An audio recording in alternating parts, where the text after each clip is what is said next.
600 days ago, the current conflict began between Israel and Gaza and Palestinian people, with a current death toll, we think, of over 56,000 people. The estimates are far higher than that in some cases. Join us to discuss his view on the current conflict and the history between Israel and Palestine is author and journalist Fintan Drury. Good morning to you. Good morning, Fintan. Thanks so much for coming in to talk to us. We're seeing, of course, in the news there, all this talk about the Middle East and Iran and Israel, and there's a lot of talk saying that this is distracting from what is actually going on in Gaza. Yeah. You've written a book called Catastrophe, Nakba II, pretty much. Can you take us back, even to look back at the history of Palestine and Israel, and how it all started and how this leads to where this current situation is? Let's put it in the context. Myrne mentioned the 600 days. We're just out in a ceasefire. Yes. We don't know for how long, after a 12-day conflict. And the world has been, obsessed by that. Media last night was obsessed by that. 12 days in which very few people lost their lives, relatively speaking. And the 600 days is getting lost, your point, Tommy.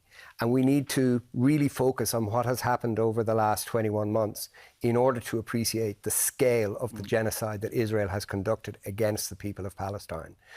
To go back to Nakba I, which was in 1948, when there was a conflict between the Palestinian people who lived in the land of Palestine that had been preordained by the British government. So you go back another 60 years to the late 19th century, where the Balfour Declaration was signed by the British government, and which effectively handed the land of Palestine, or proposed that the land of Palestine, which the British controlled, was going to be handed over to a new state, the Zionist state, the state of Israel. And the only dissenting voice in the British cabinet of that time was the only Jew who was a member of that cabinet, a man called Edwin Montagu. And he warned in a very detailed statement that this was going to cause two major problems. The first was that you were taking the land that wasn't yours to give to people whose land, who had no right to it, and it was going to cause conflict. And the second was, he predicted that it would lead to a rise of anti-Semitism. So we're talking about the creation of the Israeli state. European Jews obviously have had such a terrible history in the 20th century of what happened to them in Europe. Started moving to the historical land of Palestine and buying land, but they might have only bought 7% of land. And then next thing, we have this colonial idea going in and going, well, we're just going to take that and give it to them, right? Effectively. So effectively, this is what happened. Yeah. Had started buying in the region. So Palestinian Muslims and Palestinian Christians started being displaced. That's like what we're looking in the West Bank now. Started just being moved, right? Oh, it's 750,000 people, Palestinians, were made refugees at the time of the Nakba. 500 towns and villages of Palestinian people were destroyed by the Israelis at the time of the Nakba. And at least 15,000 people were killed. But then you had another go at this in 1967 during the Six-Day War. And at the end of the Six-Day War, the UN tried to set new boundaries and implemented the UN agreements at that time, conventions at that time, which effectively established that the state of Israel, which at this stage had taken Gaza, taken the Golan Heights, taken East Jerusalem, that these were occupied territories. And they're still occupied territories today, Myrne. And that's the root. So when you ask to go back to the root of this, I mean, there's a page 53. If somebody wants to decide whether or not to read this book, go to a bookshop, open up page 53. And on page 53, it lists what life was like for the Palestinians, what had been done to them, and the conditions they were living under Israeli control on October the 6th, 2023. And that's right at the start. I posed the question, if we really want to understand why October 7th happened, think about this was life for the Palestinians the day before. And let's just say, obviously, release the hostages. What happened on October the 7th was an utter tragedy. I say that in the book. Absolutely. It was horrific. And if you were a family member of yours was involved in that situation, you'd be brutally devastated by it. Can we talk a little bit? Anti-Semitism caused the death of millions of people in the 30s and 40s in Europe and led to obviously Jewish people running from this continent as they could. But let's talk about, there's Jewish, but there's Zionism. What is Zionism? It's a relatively new, from the 1800s. It's not that old. Yeah, and Jewish, I mean, there are different forms of Zionism. Exactly. Jewish Zionism, but I think the best way of dealing with that particular issue is that 3 years ago, 350 Jewish academics and thought leaders around the world issued a declaration about anti-Semitism, and it was led by the Birkbeck Institute on Anti-Semitism. And in that they state, it is not anti-Semitic to be against the state of Israel or to criticize the state of Israel. It is not anti-Semitic to support the right of the Palestinian people to own and live in their land. So, that's from 350 leading academics, Jewish people who are saying, drawing the line and saying, to be anti-Jew is anti-Semitic. Yeah. To be anti the state of Israel is not. To take this forward then to current situation with catastrophe, as you call it, the Nakba II. What are we seeing at the moment? Like, you travelled, you went there last year, you went to the West Bank, Jordan, Lebanon, to see it with your own eyes. Ultimately what we're seeing is the biggest play the state of Israel has made since its foundation to realise the ambition of Theodor Herzl, who was the founder of modern Zionism. And that is what is at play, and they have been supported. The government of Israel is being supported by the West, by most of the major powers in the West, by Britain, by France, by Germany, but most particularly by the United States. And it's being supported with unbelievable amounts of arms, as we know. But the bombardment has... Why? Yeah. Money. Yeah. What do you mean? Well, I mean money at two levels. First of all, there's an organization called AIPAC in the United States, which is the biggest of all the Israeli Jewish lobby groups in the United States. And it's phenomenally successful, and most members of the US legislature have been funded directly by AIPAC and other Israeli lobby groups. A lot of members of government in the UK, including, by the way, this current Labour Party government, have got equal levels of support or similar levels of support from other Israeli lobby groups. But the other side of the money piece is Israel has been created on other people's land, but it has established itself as a country that can generate money and can generate industry and can generate trade, which comes to Ireland because we, in 2024, were the second largest importer of goods from Israel. So when people are talking about the Occupied Territories Bill, that's all well and good. That's only dealing with trade and not even services from the occupied territories. But the wider problem is that we generated 3.25 billion of imports from the state of Israel last year. That's massively problematic for us. But it illustrates my point about... What's the 3.25 billion imports? What were we? We're importing very small technology, chips, everything there. Chips, micro 3.25 billion. We're the second largest importer of goods because of our tech industry after the United States. I mean, those products are coming in. They're being used here and they're being shipped out.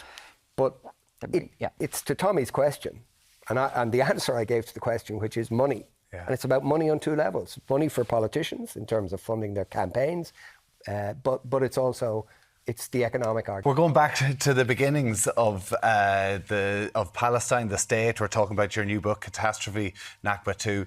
In terms of looking back, to follow on from our conversation there, the Israeli government and this issue with Hamas, the hostages, everything else. The Israeli government, though, at one stage offered to help Hamas. They did more than that. Is that true? They did more than that, Tommy. They actually funded Hamas directly, as you suggest in your book. Yeah. Probably hundreds of millions of dollars were given by the state of Israel under Netanyahu's stewardship through Qatar in cash to Hamas. because the Palestinian, part of the problem for Palestine, or the people of Palestine, is there's been a lot of division within the Palestine organization, the Palestinian organization. And so you have Fatah in the West Bank, where I went last summer. And Fatah is the sort of governing authority in the West Bank, and you have Hamas in Gaza. Yeah. And Netanyahu's previous government made a decision to fund Hamas on the basis that they regarded Hamas as less of a threat to what they're trying to do than Fatah. And they basically made a play on it. So they funded Hamas like to a very significant amount. And this needs to be also, brought forward. I reckon on it in the book, but it needs to be clearly stated the extent to which they have funded and to an extent created the capacity that Hamas has. And this is nothing new. Like, we can go back just in the very recent past when the Americans were funding Osama bin Laden in their war in Afghanistan against the Russians. So it's something that governments do when they want to topple regimes and governments they don't like. They fund the lesser of what they think is two evils, and sometimes it comes back and bites them, like America, all over South America as well, funding paramilitary organisations. So Israel have done this when they were looking at this, because the Palestinian Authority with Yasser Arafat, the two-state solution, it was something that they didn't want. Yes, exactly. And ultimately, when you talk about regime change, that's the language you were hearing over the last week. Do they want it? Do they not? And it's as if it's their decision to make. Yeah. And so there's a man I reference in the book a number of times called Christian Appy, who's an American academic, who's written extensively about the fact that America's problem in foreign policy is about its sense of supremacy, that the United States believes what it does, what it represents, is a superior form of democracy, of political management, superior culturally to anywhere else in the world, and that therefore it is doing good things by going into Latin America, South America, Africa, wherever, and creating regime change. But in fact, he argues that the key thing for the United States, if it's going to stop doing this, is to get out of its own way, that its sense of its own supremacy is overpowering.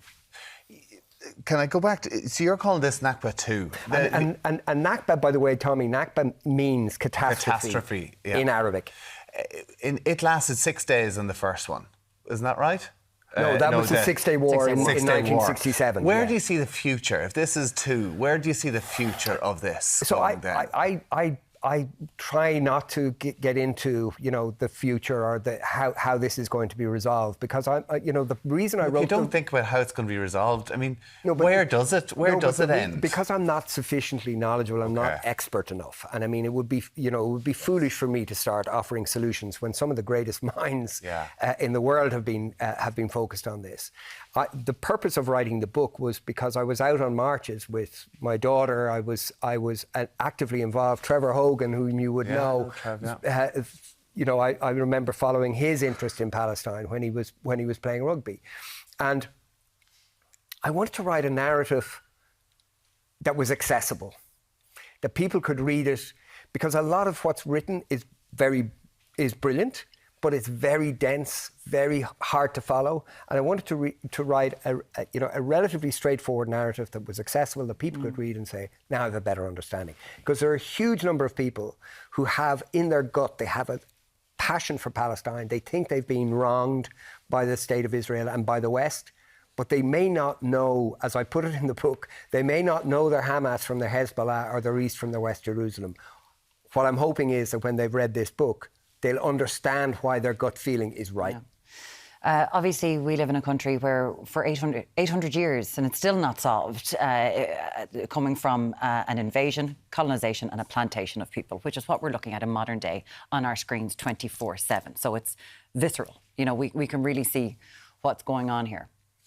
But it doesn't seem to be stopping the carnage. No, the respect for human life, it's just not there. No, and it go back to what I said earlier on about the Iran issue over the last 9 days. And I mean, I said it towards the end of the book. I have a section called, playing the Iranian card. It was obvious that that's what Israel would do at some point. They played it. The Americans fell for it.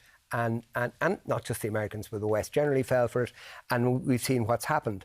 But at the same time as that was happening, the people in Gaza are being starved to death. Yeah. And that is a deliberate, it is a deliberate famine that is being orchestrated by Israel in order to kill those that they were not able to kill via the bombardment. And when, small trickles of food or aid are being allowed in, what are they doing?